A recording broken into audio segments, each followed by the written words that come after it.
Karen, we know you've been job hunting. Your bonus is docked per policy. That line dropped in the middle of the all hands like a fart in church.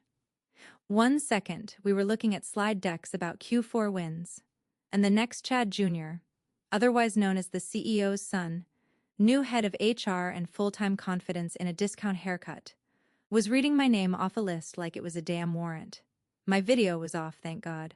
All anyone could see was a little circle with my initials, sitting quietly in the corner while my 20-year reputation got clotheslined by a man who once used vibes as a hiring metric. I didn't speak, didn't flinch. I just clicked my pen and jotted down the timestamp in my notebook, right between a doodle of a skull and a half-finished grocery list. Now, before we go any further, real quick favor. If you're listening and haven't hit that subscribe button yet, go on and do that. Toss a like too. It helps the team keep digging these stories out of the dirt and turning corporate train wrecks into confessionals. All right, back to the funeral I call my job. So, there I was, 14 years deep into this company. I'd started when we were still operating out of a strip mall annex with a copy machine that jammed like it owed the mob money. Back then, nobody knew what compliance meant. It was just me, 3 ring binders, and a prayer. I wrote half the damn infrastructure these clowns were standing on now. Ethics code, whistleblower protocol, vendor integrity agreements, and what do I get for it? A live public flogging over suspicious LinkedIn activity. The irony? I hadn't updated my LinkedIn since 2019, not even a new headshot. But apparently viewing someone else's profile counts as an HR misdemeanor now, because Chad Jr. needed to flex his authority before his next avocado toast break. After the meeting, my inbox started vibrating like a motel nightstand. A couple of junior analysts, poor kids, sent messages that were clearly typed with shaking hands. "Sorry you had to go through that, Karen. We support you." I didn't know they were going to name names. I replied to none of them. Not because I didn't appreciate it, but because I was already working on something more important. Phase 1. I pulled up the compliance drive, what was left of it, and started scanning for my old files. Some were missing. Others had been renamed or moved, probably to make room for Chad Jr.'s efficiency overhaul.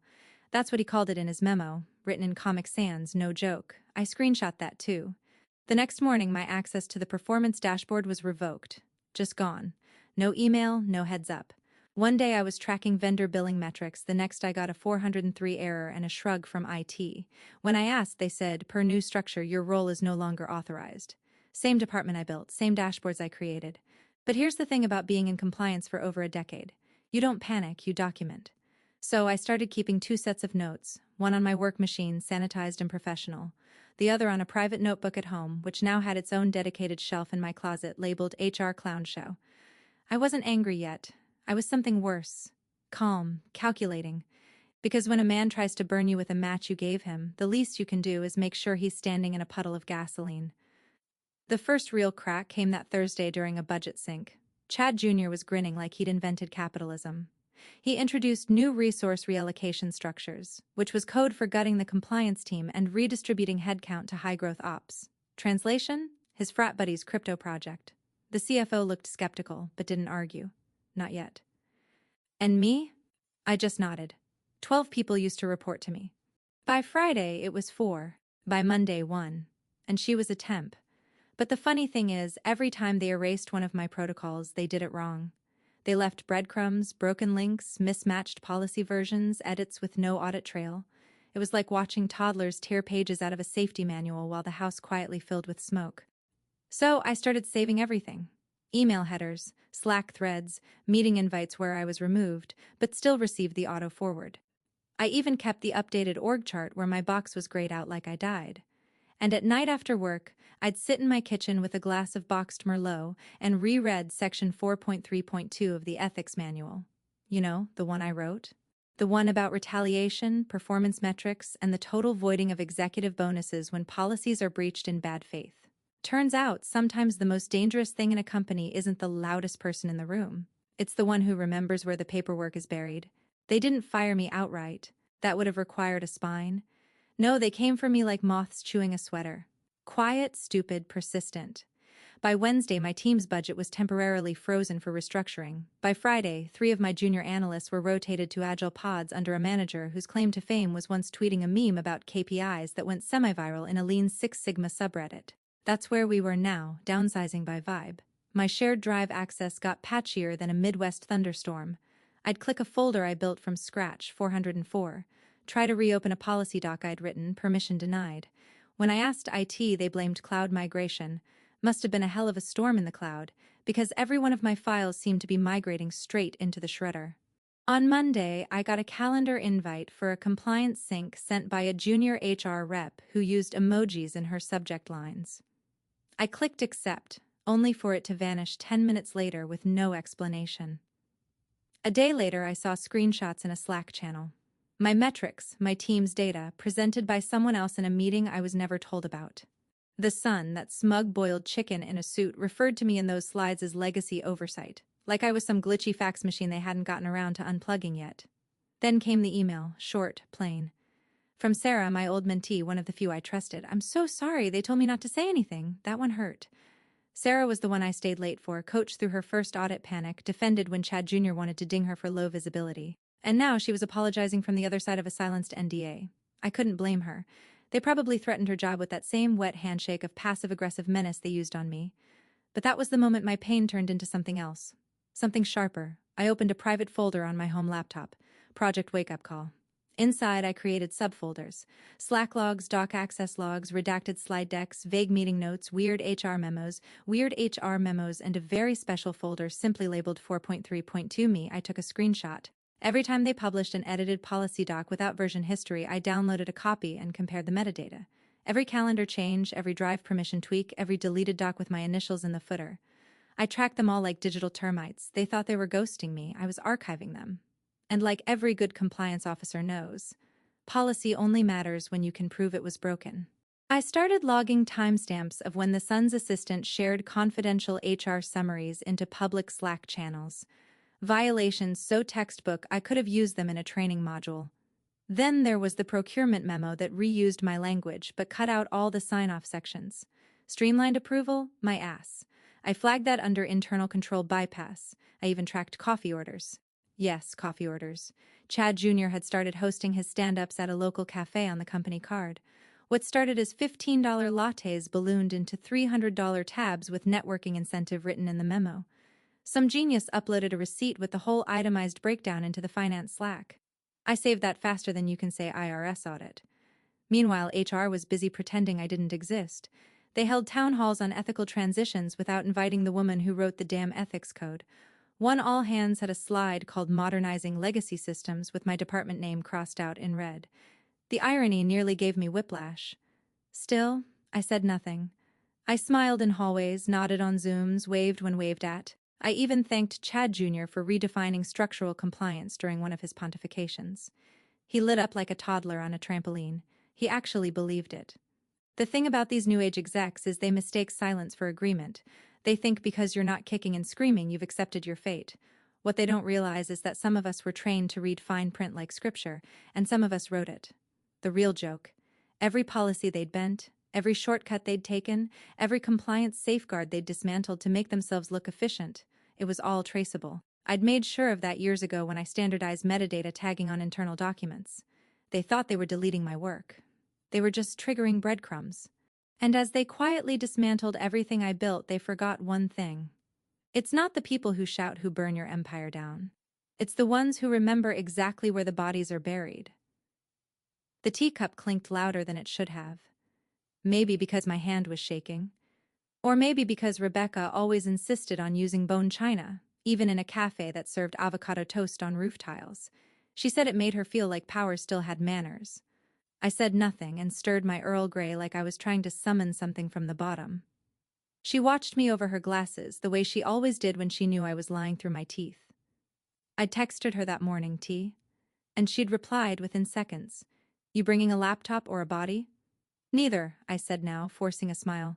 Just need your eyes on something. I reached into my bag and slid the old binder across the table. Gray, faded, the kind you only keep because you know someday someone will pretend it never existed. Rebecca ran her hand over the cover like she was touching a fossil. Well, damn, she muttered. Version 3-1. This was the one with the executive clawback clause, right? Page 47, I said. She flipped it open like a priest cracking a hymnal. Pages ruffled, tabs peeked out, notes scribbled in the margins from a younger, more optimistic me. Back when I still believed policy could protect people. Before I realized it only works if the people in power are scared of the rules, Rebecca's brow lifted. Then her lips parted slightly. You're kidding. What? I asked, sipping my tea like we weren't sitting on a corporate landmine. She tapped the page with her pen. Section 432. This is airtight. Any punitive adjustment to employee compensation based on unverified employment search activity shall trigger a mandatory internal audit and void the executive bonus pool for the active fiscal quarter. I leaned back. That's the one they used against me. She stared at me like I'd grown a second head. Used? They invoked it? At the all hands, said I was job hunting, canceled my bonus, called it per policy. Her jaw clicked shut, then opened again slowly. Sweetheart, that's the policy you wrote, and they violated it. I shrugged, watching the steam curl off my tea. Didn't think they'd be dumb enough to do it in front of 200 employees. Rebecca sat back in her chair, one hand flat on the manual. So, what's the plan? I don't know. The words came out smaller than I wanted. Weaker. Not the cool, calculated Karen I'd been at the office, logging every deleted file like a librarian in a war zone. Here, in the soft cafe light, I was just tired.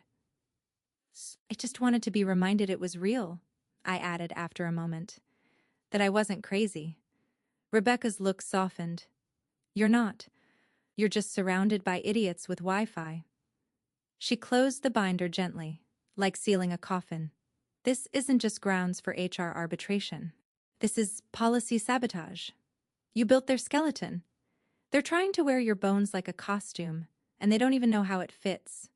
That got a smirk out of me. Barely. You still have the audit trail? She asked. Everything I can grab without setting off alarms? She nodded approvingly. Good. You always were sneaky. I laughed into my teacup. I prefer methodical. Whatever helps you sleep. She paused. Karen, you do realize you could blow this wide open. If the clause is still active, and they're penalizing you without a verified investigation, they kill their own bonus pool, I finished. Yeah, I know. We sat with that for a minute, her thumb tapping the corner of the binder, me tracing a crack in the table like it was a road map. I just keep thinking, I said finally. I wrote all this to protect people from retaliation, from manipulation. I never thought I'd need it for myself. Rebecca tilted her head. That's always the mistake. Thinking we build armor for other people. You built it, you own it. So if someone tries to use it against you, well, that's just poetic justice with a payroll twist. I smiled, but it didn't quite reach my eyes. You okay? She asked. I don't know. It's like I'm watching a car crash in slow motion, and I'm the one who installed the brakes. Rebecca sipped her tea. Then maybe it's time you reminded them where the brake lines are. I looked at the binder, at my name typed in the corner of every policy page, at the quiet, invisible authorship I thought didn't matter, clear as throat anymore. And something shifted. Not loudly, not dramatically, just settled into place. They hadn't just ignored me. They'd violated me. They'd taken my work, my ethics, and twisted them like coat hangers to hang their egos on.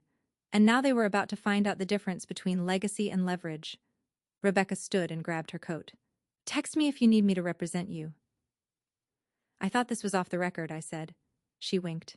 It was. But revenge always gets better press when it's fully documented. I watched her leave, my tea going cold. The binder sat there, quiet as ever, but suddenly it felt heavier. Not like a burden, like a loaded weapon. Her name was Maya.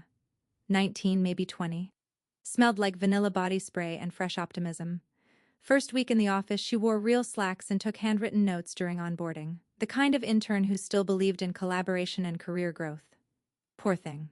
She was also the niece of a friend, which is the only reason I hadn't written her off as a walking HR Trojan, and she knocked on my door with a legal pad hugged to her chest and said, Hi, are you Karen? I'm on the compliance rotation. They said to shadow you for policy transition workflows. That was a mouthful of corporate soup, but I smiled and offered her the chair across from mine. She sat like someone expecting a pop quiz. So, she chirped, I've been going through the old ethics folders, but HR said to delete anything with a red tag unless it's been updated since 2021. I froze mid-email. Delete them? Yeah. They gave me a list, said they were cleaning up legacy clutter. I thought I'd check in with you before I did anything drastic. But she looked down at her notes. I've already moved like 15 files to the purge queue. They said not to archive since it's a fresh systems initiative. My eyelid twitched. This wasn't incompetence. This was surgery. They weren't just mismanaging. They were performing a back-alley lobotomy on the company's entire compliance spine and sending in a bright-eyed intern with a butter knife. I nodded slowly. That makes sense, I lied, my voice as smooth as lacquered poison. But going forward, mind CCing me on any document purge requests, just to keep a paper trail. Maya beamed. Totally. I was worried I was stepping on toes. You're doing great, I said, already pulling up my encrypted drive at home in my mind. That afternoon, I watched her click around the shared folders like a kid in a candy store. I pretended to be on a call while noting which files blinked out of existence in real time. Some of those files weren't just red-tagged, they were critical. Old audit memos, vendor red flag reports, early drafts of conflict of interest protocols that still held legal weight. Gone. Poof. With the enthusiastic naivety of a teenager following instructions from the cool kids. By the time she left at 5, cheerfully waving her little tote bag goodbye, I'd already installed a silent sync tool onto my personal machine at home. Every time a compliance file was deleted, renamed, or accessed without proper clearance, it pinged me. I named the folder arc because when the waters rise, you build a boat. Over the next few days, I let Maya work uninterrupted. Every time she got a new deletion order, she'd swing by my desk and say, "Just giving you the heads up." Like we were coworkers on a sitcom. I'd nod, thank her, then download the last clean version from our backup server and tuck it into my own archive before she hit delete. She never once asked why the backups weren't flagging her removals. They'd shut those off too, and that's when it clicked. This wasn't just short-sighted cost-cutting. They were systematically dismantling the legal padding of the company, stripping out the paper trail, making sure if and when something imploded, there'd be no blueprint left pointing back to the ones responsible. No safety net? No ethics guardrails? No Karen? Except I was still there, watching, cataloging, rebuilding the shredded scaffolding one file at a time. One morning, Maya brought me a USB stick. Hey, they said to re-upload these vendor logs after cleaning the formatting. I don't totally know what that means, but here you go. I took the drive, smiled, and nodded. Thanks. I'll take care of it. The files were all original vendor dispute logs from 2016 to 2019. Cases I personally handled. Redacted, revised, and time-stamped like they were created last week. The new versions stripped entire paragraphs about pricing collusion and procurement irregularities. The formatting wasn't the only thing being cleaned. I emailed myself the originals from my old backup, then printed both copies, old and new, slapped sticky notes on them, labeled each page discrepancy, then filed them in a labeled folder at home. Ethics falsification, intern assisted. The thing about cover-ups is that they rot from the inside. And now I had proof they weren't just clumsy, they were intentional. They weren't revising history, they were deleting it. And they were too arrogant to realize the intern they used as an eraser had CC'd every order to the wrong person. Me. So I played dumb. Let Maya keep chirping updates like she was doing me a favor. Let HR think their little document laundering operation was going off without a hitch. Let the new regime bask in their illusion of a clean house. Because the more they tried to erase me, the more they etched their own fingerprints into every policy violation I'd ever written. And when the flood came, they wouldn't be able to swim in plausible deniability. They'd drown in their own audit trail. It started with a typo. At least that's what I let them think. During a routine Slack thread, routine being generous, since it was mostly emoji reactions and vague phrases like looping in stakeholders, I dropped a snippet of policy into the chat. Section 2.1.6, the clause about third-party conflict disclosures during invoice overages. Worded it all casual, like, we might want to cross-check this W2.1.6 before approving any new vendor rates just in case. 2 minutes later, I got a ping from the HR assistant, Haley, 23% emotionally allergic to punctuation. Hey Karen, can you not use old policy drafts? That one's obsolete, lol. Oh honey. I didn't reply right away. I clicked over to the policy index, then the metadata, then the version history. Guess what wasn't obsolete? Section 2.1.6. Live, filed. Last updated 2 years ago, not deactivated, not even flagged for review. Haley had pulled that line straight out of someone else's script. Probably the Sun's. So, I let her sit in that silence while I copied the full compliance index, every active policy, every timestamp, every authorship tag, into a new private spreadsheet on my drive. I titled the sheet Compliance Ghosts. Then I wrote her back. Oh, my mistake. Thought it was still active. Must have been muscle memory. She reacted with a thumbs up emoji. It took every ounce of professionalism I had not to respond with a middle finger. That same week, while cross-referencing vendor expense logs, something I technically wasn't authorized to do anymore, I found a discrepancy. One invoice from a consulting firm flagged as quarterly strategy refresh. Deliverable? A 3-slide PowerPoint deck with an executive summary that said, and I quote, optimized transformation pipelines had been submitted through the Sun's new agile procurement flow. The firm's address, a co-working space in Tampa. The signature, someone named Braden with a Y. I dug deeper. Found 2 more invoices from the same firm. One for emergency brand alignment, another for cultural diagnostics. Same billing structure, same vague language, different months, different amounts, same ghost company. It stank worse than the break room fridge after someone forgot tuna salad behind the oat milk. This time I didn't say a word to anyone. I printed all 3 invoices, cross-referenced them with the policy I wrote on third-party approval, and slid them into a red folder I labeled Q4 Audit Prep. Then I added the chat with Haley. Then I added every obsolete clause that had been flagged as problematic by HR, including 3 more they were actively violating in their daily workflows. By Thursday, I had a folder the size of a textbook, and they still thought I was done.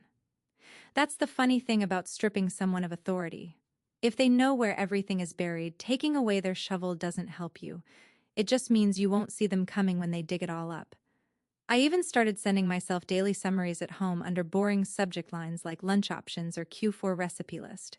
Inside, annotated vendor logs, deleted Slack messages, timestamps from doc revisions, even phone call summaries when I overheard interns whispering about cutting through red tape to approve that Braden thing. Braden, with a Y. I'd remember that name if I ever had to testify under oath. Meanwhile, the Sun was getting louder, puffier.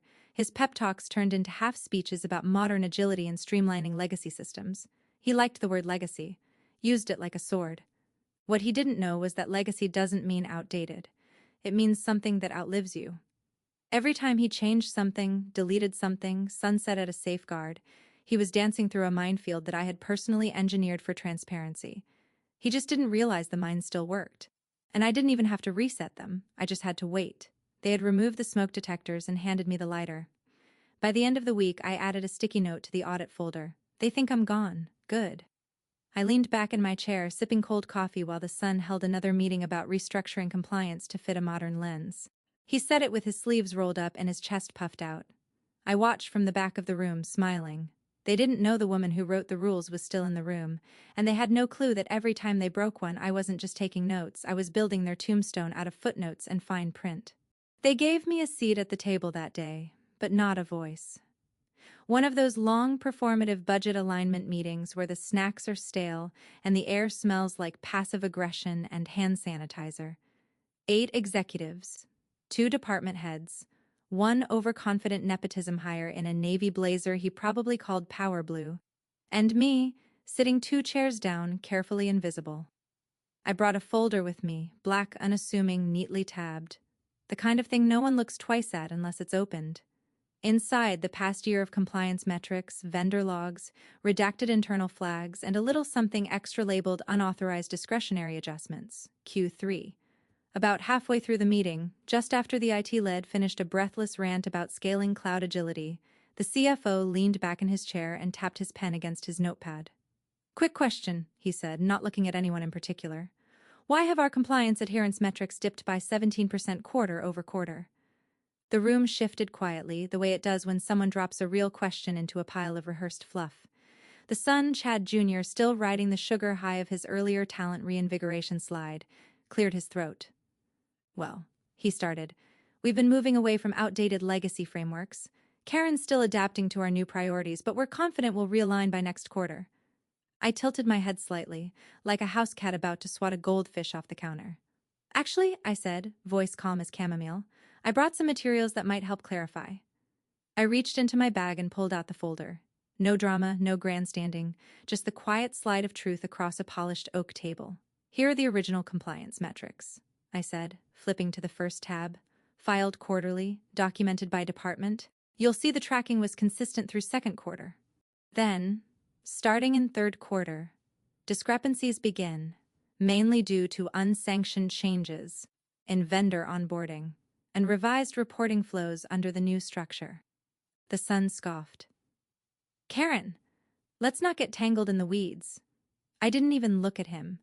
I kept my eyes on the CFO, who was now flipping through the pages like a man who just found a live wire in his soup.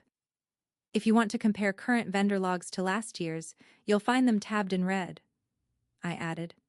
Notably, several invoices have been rerouted through a non-compliant pipeline. Cross-reference that with Policy 2.1.6 and 3.4.1. The CFO didn't speak, just paused on one page. His finger rested on a consulting invoice. $18,200 billed for strategic stakeholder ideation. The vendor was Braden and Company. The deliverable? 3 bullet points and a blurry JPEG of a Venn diagram. The Sun started fidgeting. We've engaged several innovative external consultants to help modernize our process. It's all part of our dynamic flexibility strategy. That was a lot of syllables for we're paying someone's buddy to scribble circles in PowerPoint. The CFO glanced up. Karen, did you write these policies? I did, I said, folding my hands politely, with oversight and legal review. They're still active. There was a beat of silence. You could almost hear the gears grinding behind the CFO's eyes.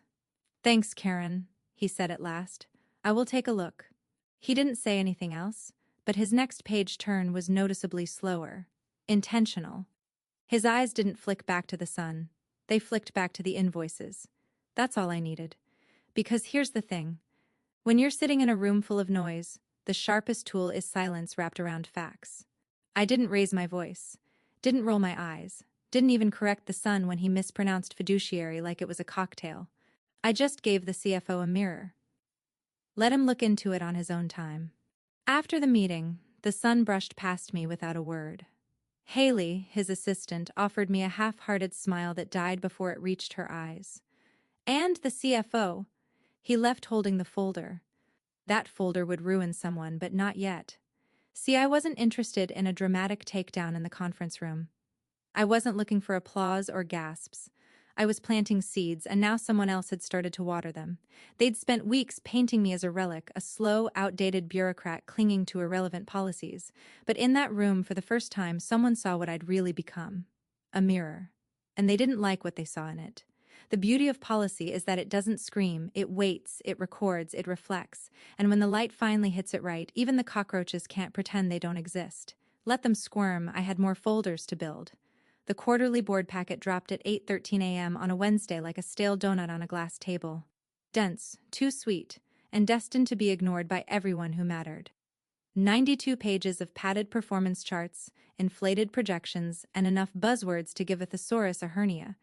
But I didn't care about the charts. I was looking for something else, something that would tell me they hadn't erased me completely. And there it was. Page 47, Compliance Overview. The graphs I built, the frameworks I designed, the metrics I bled for, still intact, still using my name in the author field. They had gutted my role, slashed my team, rewritten my access levels like I was a relic of a dumber era.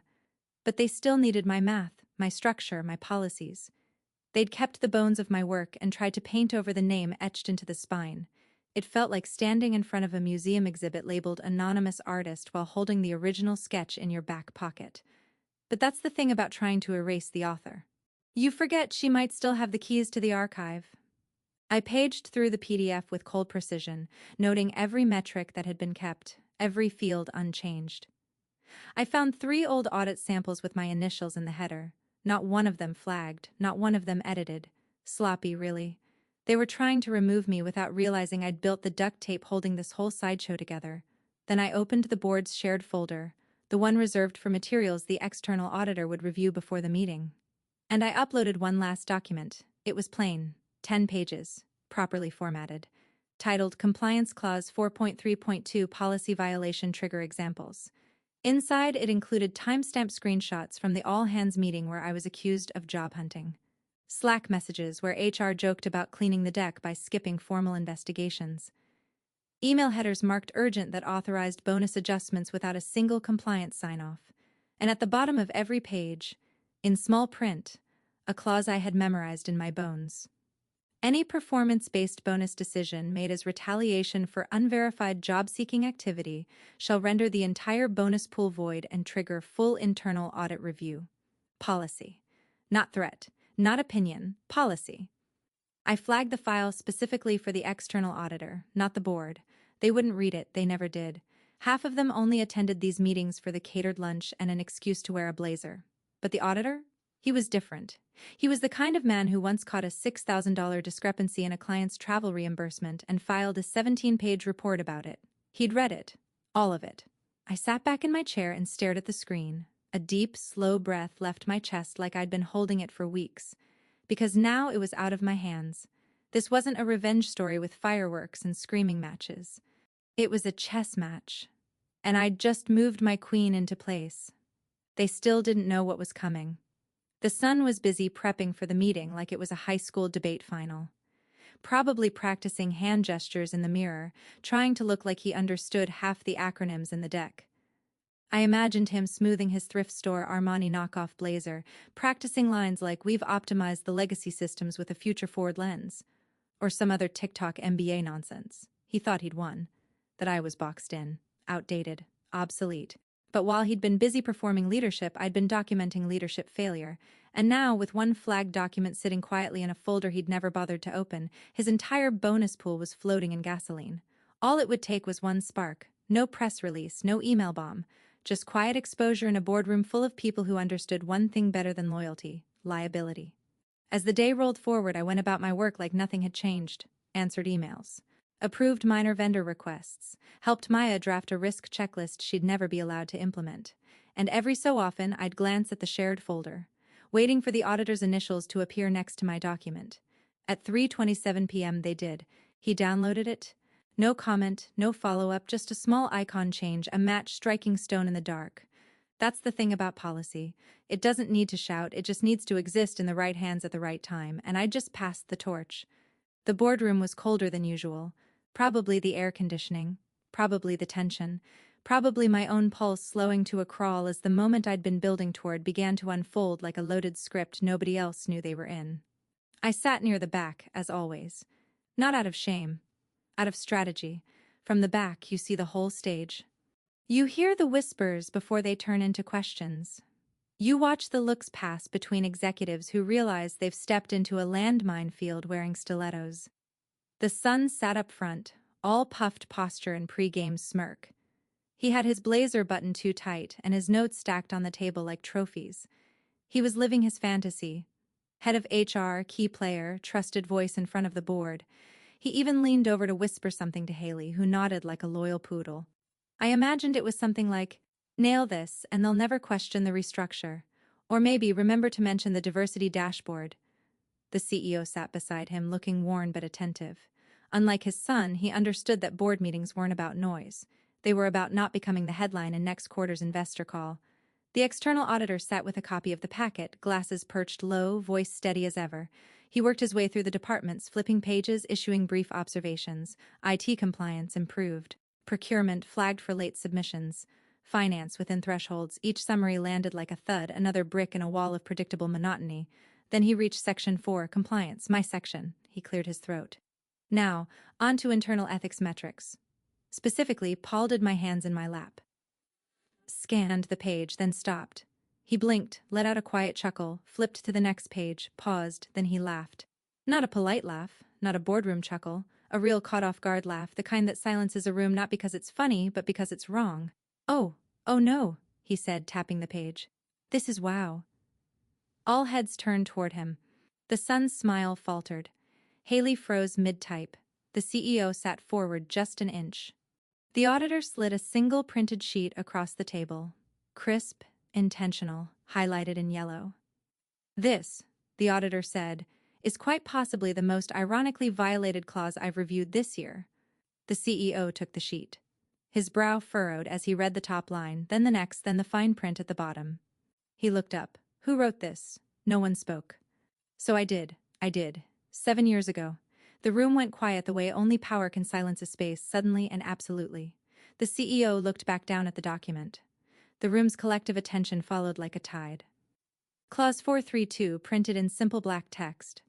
Any performance-based bonus decision made as retaliation for unverified job-seeking activity shall render the entire executive bonus pool void and trigger full internal audit review.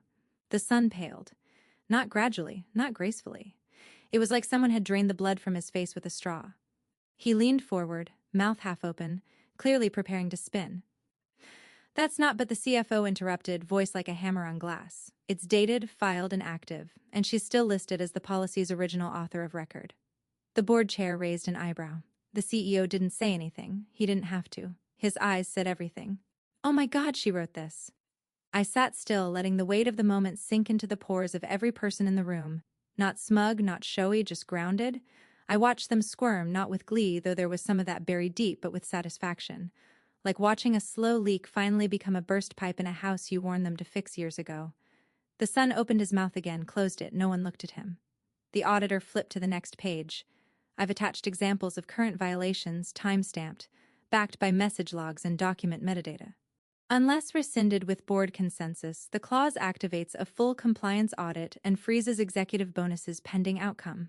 Silence, then paper rustling, then the slow, inevitable shuffle of reputations recalibrating. I didn't need to say another word. I'd said enough. In documentation, in policies, in the quiet backups I made while they were too busy patting themselves on the back. Now they would scramble, try to contextualize, try to reframe. But it wouldn't matter, because the moment had landed, the trigger had been pulled, and the collapse had already begun. The air in the boardroom changed the second the clause was read aloud. It was like the oxygen shifted direction. Like everyone realized all at once that something irreversible had just happened, and no one knew how to stand up without showing they were complicit. The auditor's voice, calm and dry, echoed in the silence. Any performance-based bonus decision made as retaliation for unverified job-seeking activity shall render the entire bonus pool void and trigger full internal audit review. He didn't look up. He didn't need to. The words were a scalpel, and they'd already done their work. The CEO stared at the paper like it was in a different language. His eyes scanned the paragraph again. Slower this time, trying to find some loophole, some escape hatch, some asterisk that might let him climb out of the hole his son had enthusiastically dug with a spoon made of buzzwords and unchecked ego. But there was no asterisk. Only my name printed in the lower margin. Policy offered by Kay Delaney, Director of Compliance. The son, red-faced and sweating now, leaned forward, voice cracking as he scrambled. That was never meant to this isn't, we didn't, the CFO didn't even glance at him. He held up the black folder I'd handed him 2 meetings ago. Calm, deliberate. Every tab labeled, every receipt documented, every page marked with signatures and version history. It's dated, the CFO said, cutting across the stammer. It's filed, it's active, and she's still your policy author of record. And then he looked at me. Not with pity, not with surprise. With respect. A thing I hadn't seen on his face in years. The board chair cleared her throat and adjusted her glasses, slow and surgical. Her tone was neutral, which somehow made it even more brutal. Karen, she said, thank you for your service. 7 words, and every one of them landed like a shovel to the son's career. There was no applause, no dramatic piano cue, just a slow, collective turning of heads away from him and toward me. It wasn't loud, but it was absolute. The CEO folded the printout, not roughly, not angrily, just defeated. The way a man looks when he realizes the machine he built now runs without him. And worse, might just run better. The son slumped into his chair like air had been vacuumed out of his lungs. Haley, his assistant, stared straight ahead, hands folded in front of her laptop like she was praying no one would ask her a question. And the CFO.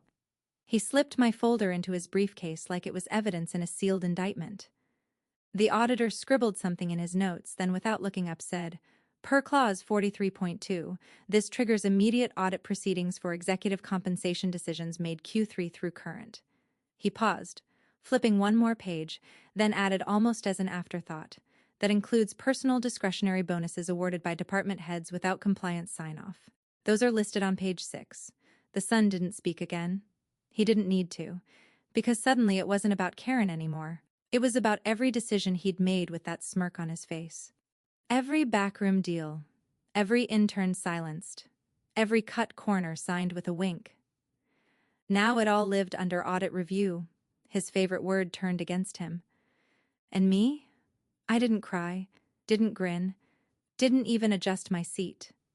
I just looked at the policy on the screen and thought, this is what a boundary looks like when it bites back.